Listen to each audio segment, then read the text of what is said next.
যুগে ওই সময়ের মধ্যে সবচেয়ে নিকৃষ্ট ব্যক্তি ছিল ফেরআউন, সবাই জানেন।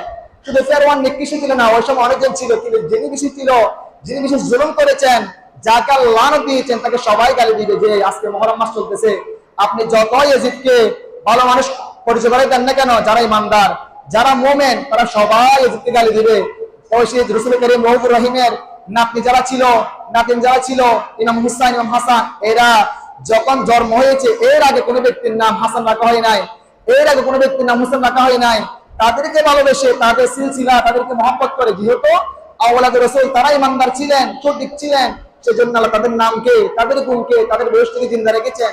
কিন্তু ইয়াজিদ এত ক্ষমতাবান ছিল, এত শক্তিধর ছিল, এত পাওয়ারফুল ছিল, দিন শেষে মানুষ কারো ছিলেন নাম ইয়াজিদ রাখে না।